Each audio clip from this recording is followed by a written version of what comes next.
Most people think the relationship ends and all the unhealthy things that may have come along with it when the breakup happens. But for a lot of people, the toxic part starts when it's over. You get stuck in emotional loops. You replay old memories, right? You start chasing closure, and you don't even realize that your patterns are starting to keep the pain alive. So I'm gonna help you recognize the toxic behaviors that develop post breakup, where they come from, and how to break that cycle so you don't get caught in it if you're going through your painful breakup. And it all begins with the emotional roller coaster you go on. See, after a breakup, you don't just move on. You tend to go through emotional waves, right? And each wave invites a new pattern. And the first wave is shock and denial. You avoid reality. You fantasize about the idea that things can go back to the way they were. You just hold on to hope. And you just put yourself in this carousel of just not losing that hope. And, if I could just stick in there a little bit longer, if I can go get them just to talk to me, if I can just get them to, see what it could be. And you literally encapsulate yourself in the past, right? But the crazy part about it is you're stuck in this past of a vision of a future that will never be. And you fantasize long enough and you get frustrated about this reality you can't have. And it sends you to the next wave of anger and resentment, right? Where you start to either lash out or you suppress it. And then it gets directed at yourself, your ex, or the idea of wasted time. You start saying stuff like, I can't believe I gave them the time of day. And, that was such a waste. I wasted 3-4 years of my life or 10 years of my life or whatever. It was all pointless. I can't believe I did that. And then you start beating yourself up about it, right? Can't believe I went ahead and continued on this ride with them. I should have known better. And now you won't forgive yourself. Or you start to vilify them. You villainize them. They become this horrible evildoer. And you start thinking of all the negative things about them, or you start to put a little bit of extra gas on some of their negative qualities and you make it more than what it was. Like you started skewing that narrative, because you need some place to place and direct that anger. And it's much easier to direct it at your ex than it is yourself. And in the process, it's hard to not kick yourself some because you feel so stupid maybe for what happened or what you feel you should have known better, because now the result you're getting is so painful and feels like it was fruitless after you've invested so much of yourself into it. But that doesn't last too long because we can't stay angry too long. It takes too much energy. We burn out, right? It's not a natural state for us. It's too much negativity. It's not enough positivity. So then you start shifting to the wave of bargaining and longing, right? Where you start slowly reaching out to your ex, start overanalyzing the situation, rethinking it all. And you start trying to hold on to this idea that just one more conversation will fix everything and put it back on the right track where you don't have to feel like you wasted time. You don't have to feel this resentment, and you don't have to keep fantasizing over this reality that never became, right? That potential that never reached its fruition. You can go have it now. You just go back and have that one convo and just fix it all, right? It wasn't that bad, right? We can work this out, just so you don't have to face that painful reality you're living in right now. And eventually, some people are fortunate enough to make it to the wave of acceptance and closure, to where the pain hasn't just vanished, but you finally stop trying to undo what's happened and going back and circling the block and all that, right? And this is the wave in the stage that most healing truly begins. But a lot of people never make it here because they're caught in the cycles. And once that happens, people start to fall into the worst toxic patterns you can, like love bombing in reverse, where you start idealizing your ex.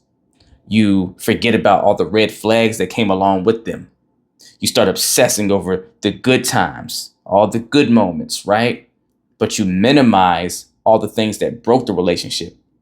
You kind of downplay that stuff, or it wasn't as bad, even though it was much worse than you're giving it credit for, right? To where you almost put on this reverse engineered toxic sense of rose colored goggles, the toxic version, where you're not stuck in the honeymoon phase and all is all the good things in the season because you just getting to know this person, you're just starting to be with them. No, you're literally, removing all of the toxic elements of that person into your assessment and your, reflection of them, and you're only filling in all the fun bubbly stuff that you had, but not the things that brought you the pain you're experiencing right now. And that's simply because you're addicted to the highs of that relationship and ignoring the lows that broke you. And some people fall into a very confusing toxic pattern of the push-pull dynamic, where you say you want peace, but you keep reopening your own wound. You keep reaching out to your ex, then you withdraw and you pull back again. You reach out, second guess yourself, then, oh no, this is a bad mistake, and you pull back again. And you start to confuse pain with passion. Like, we're so passionate, we love each other so deeply. It's complicated, right? People say that kind of thing. And you start to confuse or mistaken silence for punishment, right? And you put yourself on this really toxic carousel, and it's like emotional warfare inside of yourself. And it's very confusing and it's very draining, right? You start to burn yourself out because your emotions are on 10 almost all the time, because you're never at a space of balance. It's either you're severely in a deficit or you're severely on and turned up, right? And it's never just a harmonious space where you can relax and be at ease. Then some people, they fall into the chase and run cycle, where you feel like you need them back to feel valuable.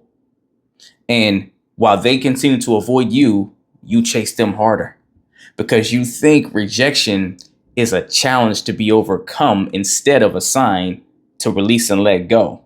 Let them go, right? See, what you got to realize is you're not actually chasing them at all. No, no, no. You're chasing the feeling you lost in their presence. Big difference. See, what I really need you to understand here is these are not just habits. They're emotional blueprints. You're not just hurt. You're literally repeating history. You're repeating the past.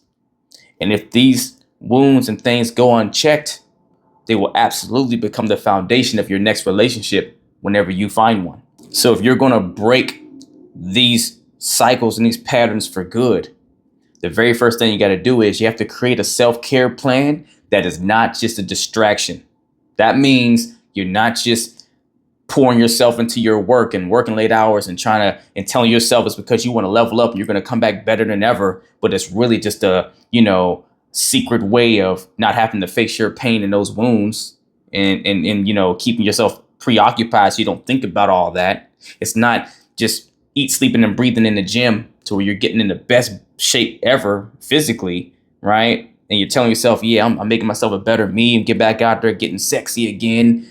And maybe that's true, but simultaneously, you're not dealing with any of the emotional fallout that's still sitting inside of you that's waiting for you to deal with it. No, you got to rebuild structure in your life. You have to reconnect with the things that make you feel alive again, right? Start journaling. Get those thoughts out on paper. It helps you process and reflect better and gain more clarity.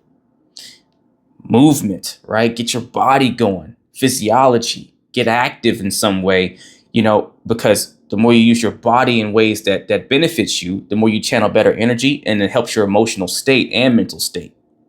Creative release. Do things that spark inspiration in you, right? And feed your spirit, bring vibrance out of you. You have to start literally fueling your soul, right?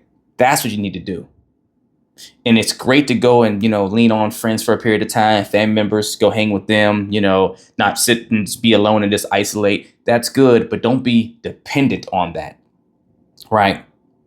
Some of the same amazing things and fun things you like to go do with your friends or your family and the way you like to spend time with them, find a version of it that is just for you by yourself. Yeah, spend some time with them, get connection, get some nurture, right? Be around love, but then recreate it on your own for yourself, by yourself, in some of the same kind of environments and setups, just without the other people. Spend time with you, fall in love with yourself again. Next is you have to set actual boundaries with your ex, right? Like, you really have to do this.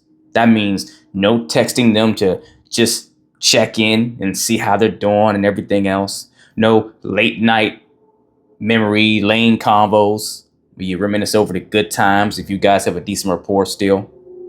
And if you need to go to this measure. Now, I'm not a person that champions for this because I believe it weakens your ability to build the muscle to heal. But if you're not there yet, it's okay. But if you need to, unfollow them on social media, mute their post or something if it's going to disturb your peace and you're just not at that space yet where you've built that muscle to be able to heal while still seeing them in your timeline and all that stuff. Do what you need to do to protect your healing space, this construction zone, construction site. Now, I'm always an advocate for the no contact rule, right? And in most situations, it's probably most appropriate because most relationships end on bad notes or bad terms and things like that. So it's best to just remove all that energy from your space to not have it around you so you can truly heal. But some people do end on, cordial terms to where they still actually care for each other on some level, or they still have a rapport of some manner. So maybe you don't need to go no contact in that degree to that level, but you need to have separation. You need to have some time where it's just you to your thoughts without their influence at all. You need this. You do not need to hate them to release them from your life, but you do need to stop giving them access to the version of you that is trying to grow.